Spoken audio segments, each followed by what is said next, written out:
Na volta dos trabalhos após a eleição, a Comissão de Constituição e Justiça da Câmara pode votar hoje o projeto que anistia os envolvidos nos atos de 8 de janeiro. O texto perdoa os crimes cometidos e devolve os direitos políticos a quem participou dos ataques às sedes dos três poderes. Na época, apoiadores de Jair Bolsonaro invadiram e depredaram os prédios da Câmara, do Senado e do Palácio do Planalto, além do Supremo Tribunal Federal, depois da vitória de Lula nas urnas. A proposta já havia sido pautada na CCJ, mas um pedido de vista tinha adiado essa votação. O projeto atinge todas as medidas impostas aos envolvidos, como prisão, uso de tornozeleira eletrônica e a restrição ao uso de plataformas digitais. Quer dizer, o pessoal nem no Twitter vai poder reclamar, ou é o contrário, né? Agora vai poder xingar muito no Twitter, João Pedro Melo. Bom dia pra você. Pois é, Carlinha, bom dia para você, para todo mundo que está nos acompanhando.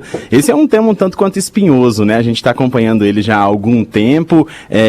Tinha uma tendência de entrar na pauta antes da eleição, mas acabou sendo adiado diante de diversos pontos ali que ainda precisavam ser discutido, e hoje, então, a expectativa de que seja votado esse assunto na Comissão de Constituição e Justiça da Câmara dos Deputados. Só que a gente lembra o seguinte, que a Câmara e o Senado estão com as atividades paradas praticamente desde setembro, e aí a gente tem vários assuntos que estão na pauta e que são prioridades. Entre eles a gente tem a transparência de rastreabilidade de emendas parlamentares, reforma tributária e, obviamente, esse texto que está na CCJ que anistia aquelas pessoas que teriam cometido atos no dia 8 de janeiro de 2023. Bom, o foco nesse momento é o projeto da reforma tributária, mas a gente tem um ponto ali que está sendo decidido agora de manhã, o apoio à sucessão de Lira na Câmara dos Deputados, e isso obviamente vai mexer com esse assunto que trata sobre a anistia. Por quê? O PT quer que esse texto obviamente não seja, ou melhor, seja aprovado, não dê anistia a essas pessoas, e o PL de Jair Bolsonaro, esse quer que aprovado. Então esse é um ponto que está pegando bastante ali dentro do Congresso Nacional e que a gente já vem ouvindo nos bastidores que vai gerar uma espécie de confusão. Bom, a gente tem também na pauta do plenário projeto que garante isenção de impostos para medicamentos importados. Na semana passada, uma medida provisória sobre esse assunto acabou perdendo a validade, né? Ela deixou de valer na última sexta-feira. O PT fez um projeto novo a respeito desse assunto, inclusive tem uma nova medida também que foi publicada no Diário Oficial de sexta-feira que trata sobre esse tema, e agora a expectativa é de que esse texto seja analisado o mais rápido possível. Exatamente para que medicamentos de tratamentos que são considerados raros não fiquem caros e, obviamente, não pesem no bolso dos brasileiros. Então, esses são alguns dos assuntos que, por enquanto, estão movimentando o Congresso. Obviamente que esse da anistia aos atos do dia 8 de janeiro, ele é um tema central, assim como também reforma tributária e esse que trata dos impostos de medicamentos. Bom, todo esse pedido se baseia na premissa de que aquilo que aconteceu em 8 de janeiro foi um quebra-quebra. Foi uma depredação, como outras depredações já tivemos, né, em outras manifestações em Brasília, só um pouquinho além, porque dessa vez as pessoas entraram nos prédios e depredaram coisas que estavam lá dentro, em vez de serem paradas pela polícia. Mas a tese é essa. Aquilo não era uma tentativa de golpe. Ora, onde já se viu uma tentativa de golpe sem arma, sem tanque, sem soldado. Então, todo pedido de anistia se baseia nesse fato, né? Aquilo era uma tentativa de golpe? Era.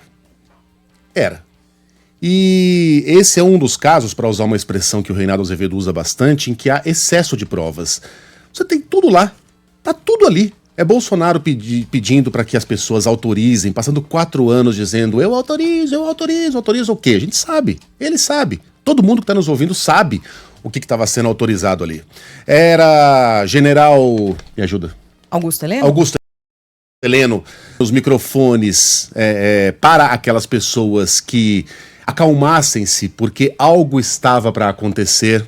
Era o próprio Augusto Heleno perguntado ali se ladrão subia a rampa, dizendo, não, ladrão não vai subir a rampa. E depois, cinicamente, ele diz assim, ué, mas ladrão sobe a rampa? Como se ele não estivesse falando especificamente de uma pessoa. Era o coronel do Exército, Jean Lavande Júnior, lembra? Mandando mensagens para Mauro Cid, dizendo, Mauro, O presidente tem que autorizar, cara, o presidente tem que acionar as Forças Armadas, ele precisa fazer alguma coisa, convence ele. E aí o Mauro Cid dizendo, ele não faz isso porque não confia na chefia das Forças Armadas. Não é que o Mauro Cid respondeu dizendo, do que você tá falando, Lavandi?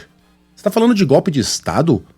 Você tá maluco que o presidente vai dar uma ordem dessas? Eu vou te denunciar. Aliás, deveria ter denunciado, né?